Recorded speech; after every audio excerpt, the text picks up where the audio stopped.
Hello dear student, स्वागत है आप सभी का आपके इस यूट्यूब चैनल पर। आज हम पढ़ेंगे कक्षा 10 का गणित पार्ट 6। पार्ट 6 का प्रश्नावली 6.1 हो गया है और इस पार्ट का परिचय भी हो गया, अपलोड हो गया है। यदि आप नहीं देखा तो जरूर देखिएगा। आज हम प्रश्नावली 6.2 के सवाल को लगाने से पहले हम जान लेते हैं जिस पर पूरा सवाल आधारित है, थेल्स प्रमेय क्या होता है। अगर आप थेल्स प्रमेय अच्छे से समझ जाएंगे तो आप प्रश्नावली 6.2 का अधिकतर सवाल 10 वर्ष में दिया है, आप मैक्सिमम सवाल अच्छे से लगा सकते हैं और उसको अच्छे से समझ सकते हैं। तो पहले देखते हैं थेल्स प्रमेय होता क्या है। थेल्स प्रमेय क्या, जैसे एक त्रिभुज होती है और जो ये साइड वाला जो भुजाएं हैं, इस भुजाओं को काटती हुई एक और रेखा यहाँ पे खींच दिया गया है डीई, जिसका नाम क्या है डीई। ये जो रेखा होती है डीई जो है ये बीसी के क्या है, समांतर होती है। इस प्रकार से रेखा होगी, ये जो रेखा है इस रेखा क्या है, समांतर है। तो जब ये इसके समांतर है तो एक थेल्स प्रमेय का एक सूत्र होता है कि जो ये वाला भाग है हमारा एडी बटे बीडी, जैसे आप लिख दे रहे हैं, आप लिख दिखा दे रहे हैं, जो हमारा एडी है और इसके बटे क्या होगा हमारा बीडी, ये बराबर होता है हमारा इधर के एई और बटे में क्या हो जाएगा सीई के।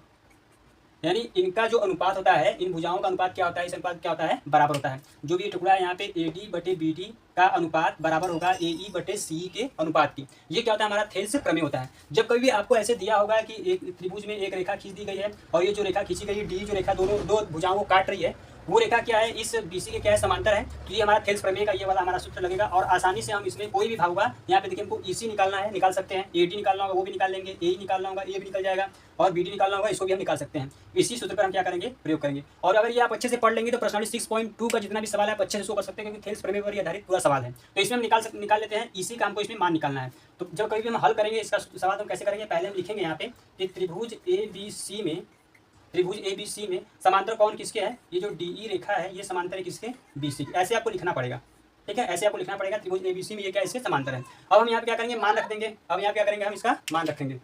तो मान हमारा क्या होगा, पहले रखेंगे यहाँ पे एडी बटे क्या करेंगे हम यहाँ पे बीडी बराबर क्या होगा एई बटे क्या होगा सी के बराबर। तो यहाँ से हम रख देंगे एडी का मान क्या दिया है, एडी का मान दिया है 3 और बीडी का मान क्या दिया है 6 दिया है, बराबर क्या है एई का मान 1 दिया है और सी हमको फाइंड आउट करना है यहाँ पे। तो आप यहाँ देख सकते हैं क्या होता है, इसमें त्रिज्या गुणा होता है। जब हम सी का इसमें गुणा करेंगे क्या जाएगा हमारा 3CE हो जाएगा। यहाँ से अगर हम इसको निकाल देते हैं, यहाँ पे आपको दिख रहा होगा 3CE बराबर, अगर इसका इसमें मल्टीप्लाई करेंगे क्या जाएगा 6 जाएगा। 6 का गुणा 1 में करेंगे क्या आएगा 6 आएगा।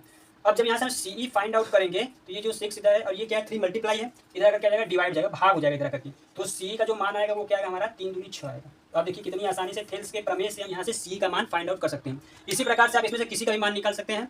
अगर आपको ये अच्छे से समझ में आया है तो प्रश्नावली 6.2 का सवाल आप अच्छे से लगा सकते हैं पूरा और उसको अच्छे से समझ भी सकते हैं। मिलते हैं प्रश्नावली 6.2 के सवाल में।